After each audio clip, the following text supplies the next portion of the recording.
न जाने क्या कशिश है बम्बई तेरे शबिस्ता में कि हम शामे अवध सुबह बनारस छोड़ आए हैं।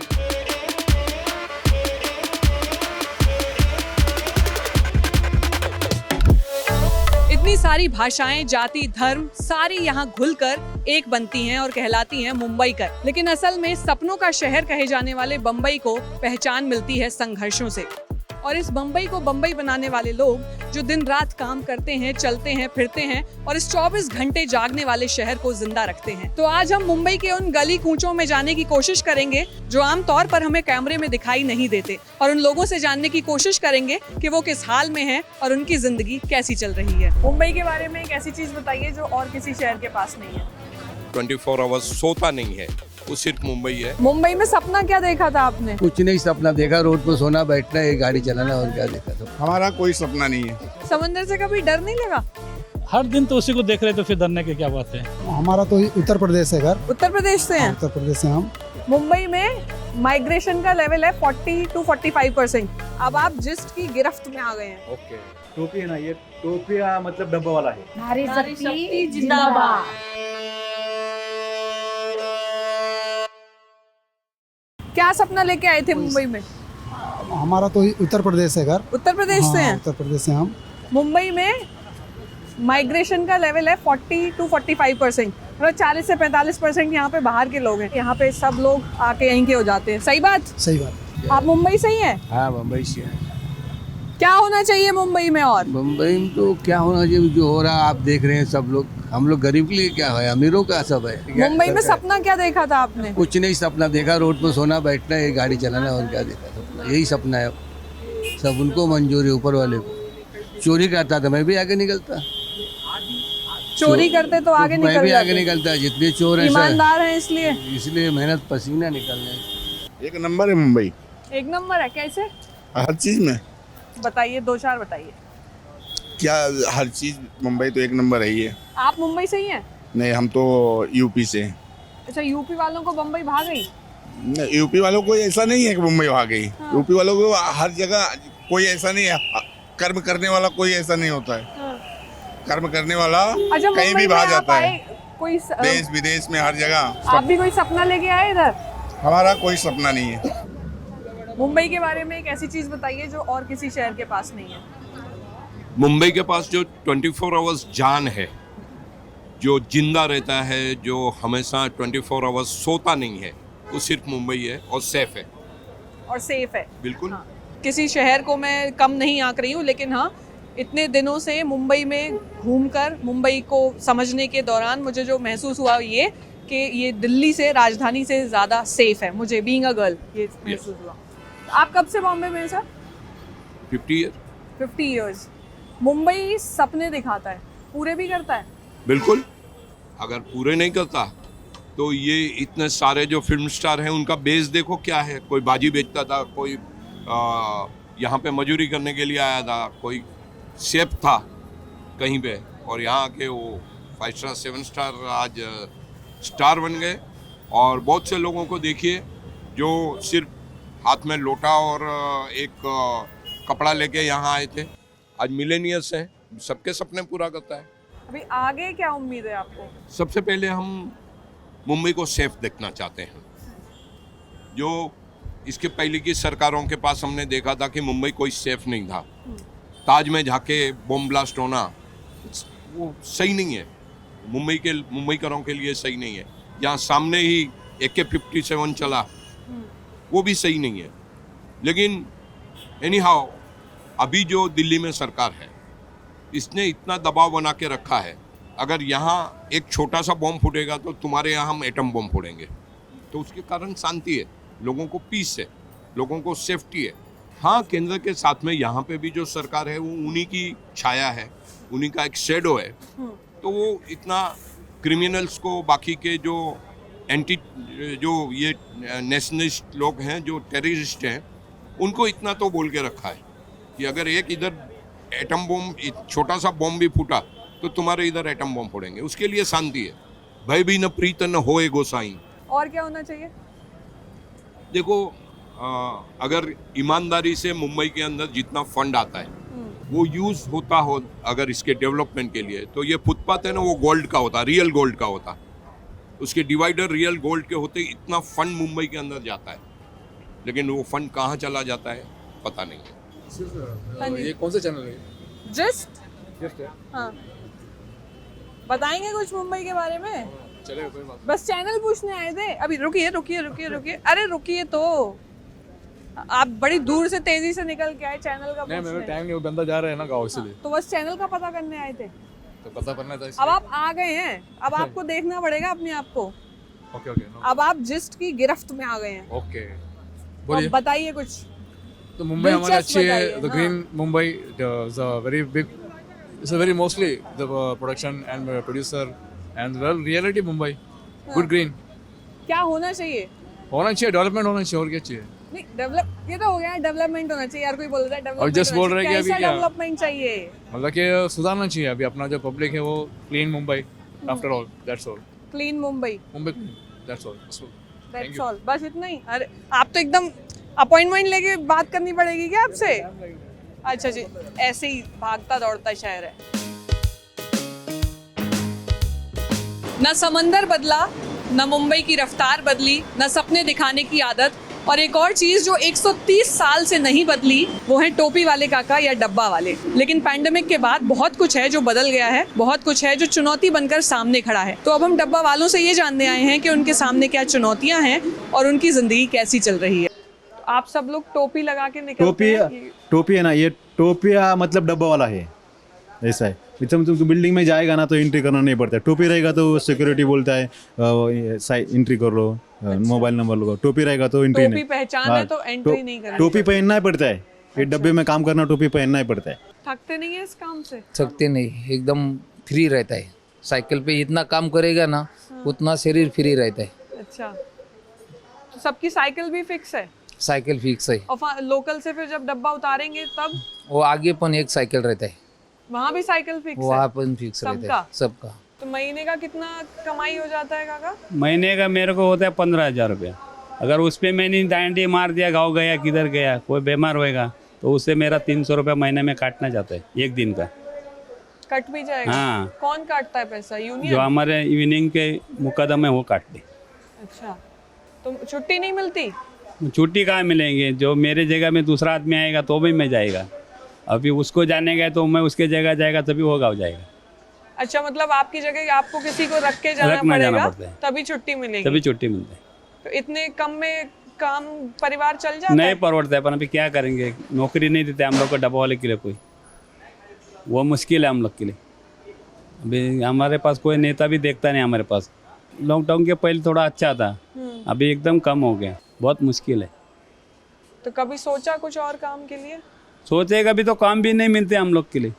सबसे बड़ी एक चीज़ ये कि जितने भी डब्बा वाला आपको बम्बई में मिलेंगे वो उनमें 80 से 90% जो हैं वो पढ़े लिखे नहीं हैं। तो आगे उनको कोई नया काम करने में, रोज़गार ढूंढने में इसीलिए परेशानी होती है। प्लस दूसरी चीज़ ये कि ये दूसरे राज्यों में या दूसरी ऐसी जगहों पे इसलिए नहीं ये बिज़नेस मॉडल पनप पाया क्योंकि और कहीं बम्बई जैसी लोकल जो ट्रांसपोर्ट सर्विस है वो और कहीं नहीं है।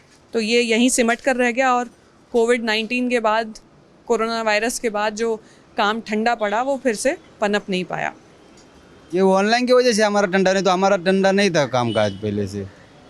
ये ऑनलाइन आ गया ना, इसकी वजह से कम पड़ गया ना। अभी कुछ नहीं कर सकते, ऐसे ही चलना होगा। हम कुछ बोल नहीं सकते, जैसा चल रहा है वैसा ही चलेगा, अभी कुछ नहीं कर सकते उसमें। जैसे स्विगी जोमेटो में होता है कि हमको किसी की सर्विस अच्छी लगी, किसी ने जल्दी खाना पहुंचा दिया, गरम गरम था, तो लोग टिप दे देते हैं अपनी तरफ से। आप लोगों को भी कोई टिप देता है कभी? हाँ, हम लोग का देते हैं टिप। दिवाली में हमारा टिप रहता है साल का एक ही साथ टिप देते हैं। कौन देता है वो? कस्टमर देते हैं। कस्टमर, दिवाली पे बस। दिवाली पे। तो डब्बा वाला मुंबई लोकल के अलग अलग स्टेशंस पर टाइम के हिसाब से इकट्ठा होते हैं और इस तरीके से सारे लंच बॉक्सेस इकट्ठा होते हैं और उसके बाद उस पर लिखे कोड के हिसाब से उनको असाइन किया जाता है कि कौन किस लोकल से कितने टिफिन लेकर के जाएगा। ऐसा ही होता है काका?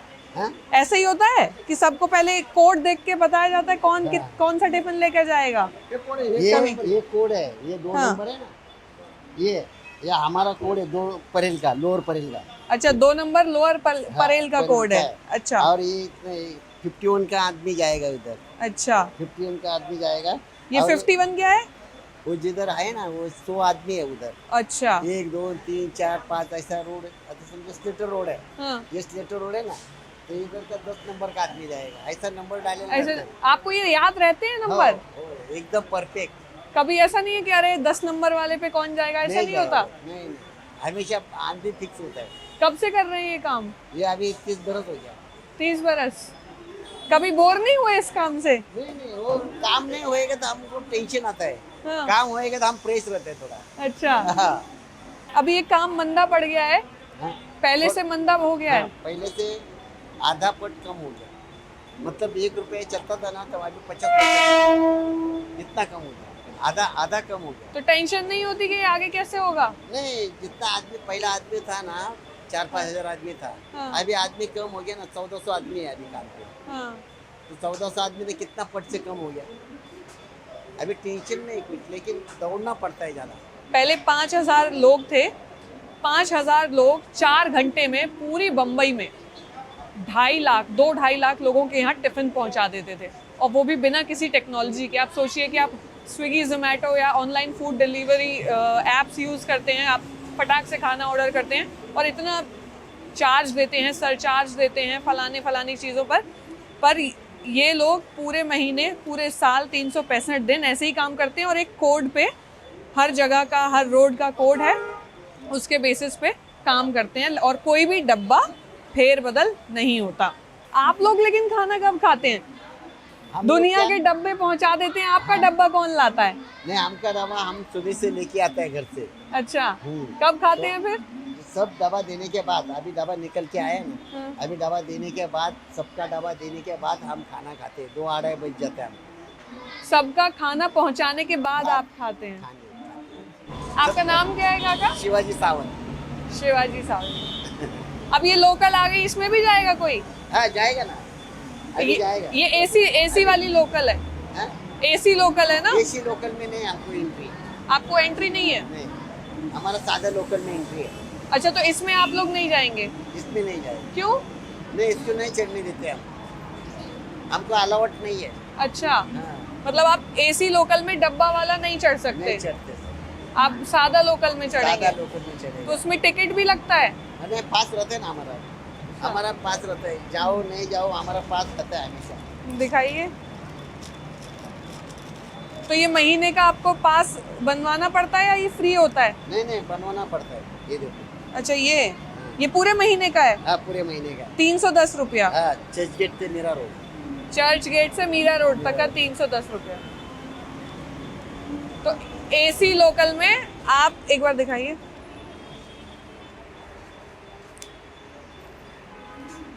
ये जैसे ट्रेन की टिकट होती है वैसे ही ये पास है।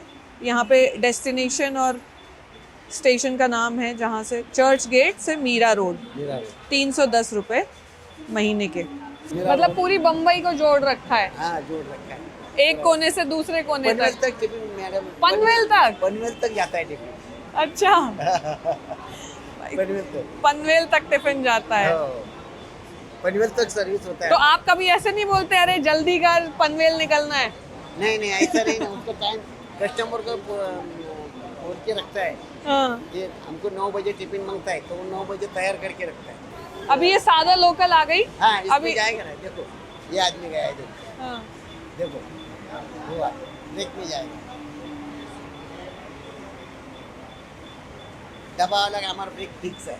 अच्छा, ये कौन सी है फिर, कहाँ तक जाएगी ये वाली? ये अपना बोरीवली तक जाएगी। बोरीवली? ये अभी गोरेगांव वाला आदमी गया। अच्छा। गोरेगांव में टिफिन भेजा उसने, वो गोरेगांव वाला गया। अच्छा। अंधेरी वाला अंधेरी का गाड़ी पकड़ता। अच्छा। वो तो 10-22 का गाड़ी रहता है। तो ये खाली टिफिन कहाँ से लेके आएंगे? वो जब आप ये टिफिन देगा ना, हाँ, ये टिफिन में क्या होता है, खाना पैक रहता है। वो टिफिन है ना, ये हम दबा देगा तो ये निकाल के रखेगा और ये दबा वापस लेके आएगा। अच्छा, ये देखो पैकिंग है। अच्छा, स्कूल का भी जा रहा है? हाँ, बच्चे का टिफिन? बच्चे का टिफिन है, दिरिशो। दृश्य फर्स्ट है, मतलब 60-70 साल का जो आदमी है, जो व्यक्ति है, वो डब्बा वाला मेस से भी उनके यहाँ टिफिन पहुँच रहा है, और जो छोटा सा बच्चा जो क्लास 1 में पढ़ रहा है वहाँ भी टोपी वाले काका टिफिन पहुँचा रहे हैं। बराबर। आपका काम बहुत अच्छा है। तो मुंबई को, मुंबई या कहूँ मुंबई में जो एक बम्बई बसता है, उसको बनाए रखने के लिए ये एक छोटी सी इकाई है जो बरसों से चली आ रही है और आज भी वैसे ही काम कर रही है जैसी 100 साल पहले काम करती थी। इसके बाद हम पहुंचे वर्सोवा, जहां का सिर्फ बीच ही नहीं बल्कि मच्छी बाजार भी बड़ा फेमस है। लेकिन यहाँ हम कोली यानी मछली पकड़ने वाली कम्युनिटी से बात करने आए थे और टाइमिंग्स थी, सब काम में बिजी थे, लेकिन हमें वहाँ शिवाजी शिंदे नाम के एक काका मिले जो अपना फिशिंग का सीजन शुरू करने की तैयारी में थे, लेकिन हमने उन्हें बातों में लगा लिया। मुझे ये बताइए कि जब आप मछली पकड़ने जाते हैं तो सबसे पहले शुरुआत कहाँ से होती है? शुरुआत में पहले पूरी बोटी को रेडी करना पड़ता है। सब जैसे डीजल हुआ, राशन हुआ, बर्फ़ हुआ, फिर जो इलेक्ट्रॉनिक जो चीज़ है सब उसको रेडी करना पड़ता है, जैसे GPS, fish finder.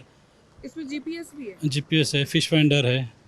Fish finder क्या है? फिश फाइंडर मतलब एक प्रकार का गैजेट है जिसके कितना डीपनेस है फिश, ये जितने गहराई है समुद्र है, वो गहराई में कितनी मच्छी है वो सब दिखाई देती है। मतलब उस फिश फाइंडर से ये पता चल जाएगा कि मछली कहाँ पर है, मछली कहाँ पर और कितनी गहराई में है और कितनी बड़ी है, छोटी है, वो सब दिखाई देती है। वो बोट के नीचे उसकी 2 आंखें लगी हुई थी, जैसे अपन कैसे वाला सीसी कैमरा कैसे बोलते हैं, वो पानी के नीचे उसके अंदर है लगे हुए, 2 है दोनों साइड में बोट के अंदर। तो हम आपकी बोट पे जाके देख सकते हैं कैसी होती है?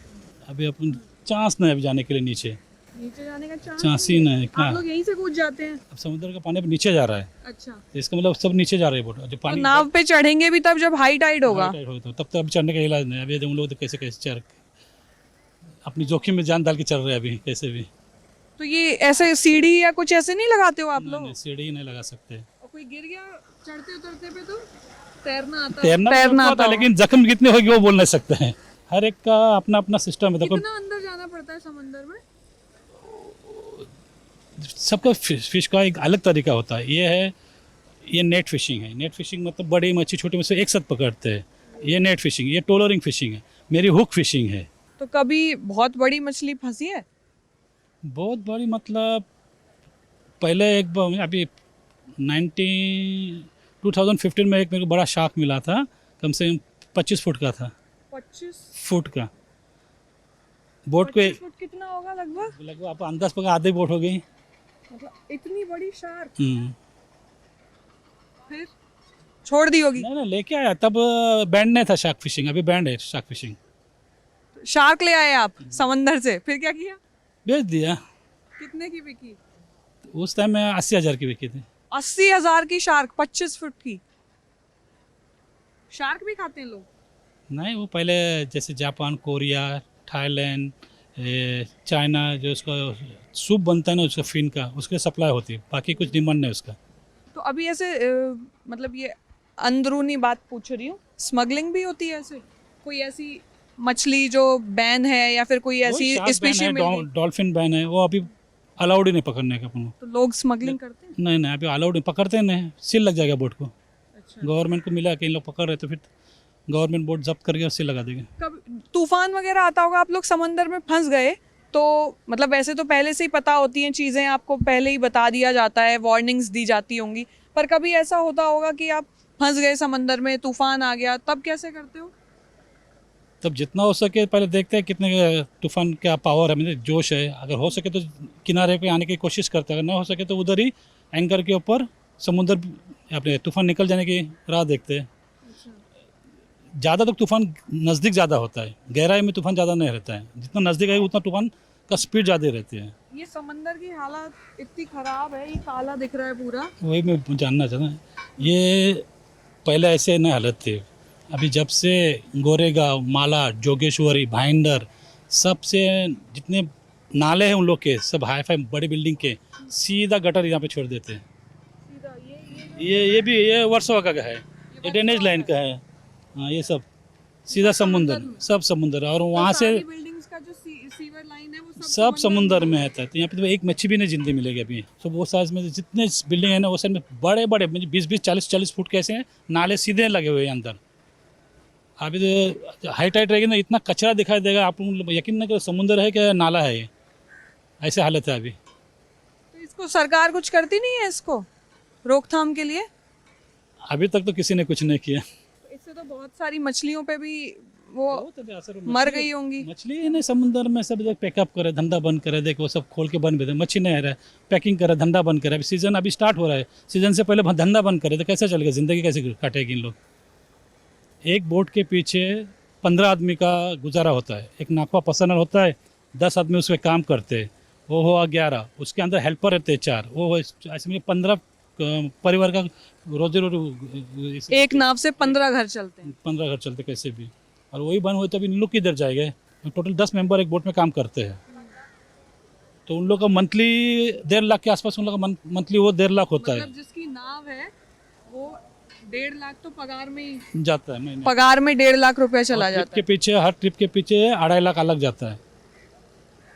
और वो मतलब जो नाव जिसके पास है यहाँ लखपति तो पहले ही है। लखपति का एक वो सब यहाँ वहाँ से पैसा लेके कर रहा है। मैं खुद अभी मैंने 5 लाख का कर्जा लेके चला रहा हूँ धंधा अभी। फिर मछली कितने की बिकेगी? 2 ट्रिप मेरी फेल हो गई और 1.5 महीने से मेरी बोट बंद थी, अभी स्टार्ट करा वापस 1.5 महीने के बाद वापस। 2 ट्रिप फेल हो गए, मैंने 2 लाख लगाया था, 4 लाख का खर्चा किया, 50,000 भी नहीं आया। तो अभी आप जो कर्जा लेते हैं वो बैंक से लोन लेते हो या आपस में उठाते हो? आपस में उठाते, बैंक वाले हम लोग कर्जा देते ही नहीं है। मछली पकड़ने के लिए ये जो आप काम कर रहे हो, आपको बैंक से सरकार से कोई मदद नहीं मिलती है? कोई लोन ही नहीं पास हो रहा है हम लोग को, आज तक किसी ने लोन दिया नहीं। हम लोग का ऐसे देखा जाए तो एक बोट 20 लाख 25 लाख 30 लाख की होती है, और हम लोग उसके पेपर जाके देते हैं तो बोले वैल्यूएशन 0 है बोलते हैं, कुछ यही नहीं देते बोलते हैं।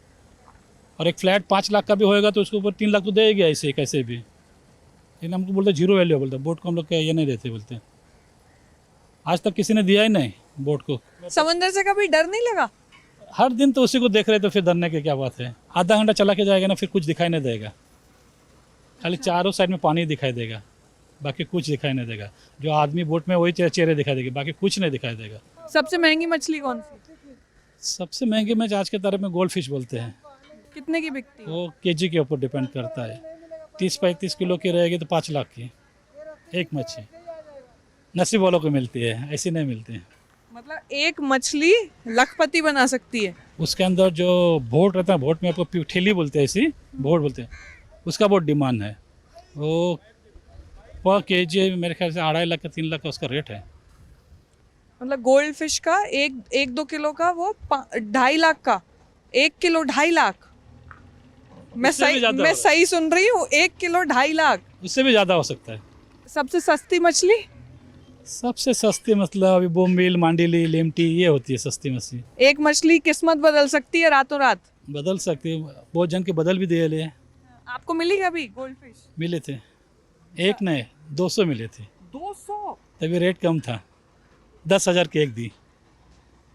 अभी नहीं मिलती? अभी नहीं मिली। अभी गए साल उसके बच्चे मिले थे जो 12,000 13,000 में एक बेच दिया, जो फुल साइज की रहती है उन्हें मिली। ऐसे कोई जो नाव पे लोग हैं, 10-15 लोग नाव पे हैं, है ना, किसी के परिवार में कोई ऐसी इमरजेंसी आ गई कि उसको लौटना पड़ रहा है, तो वो कैसे आएगा?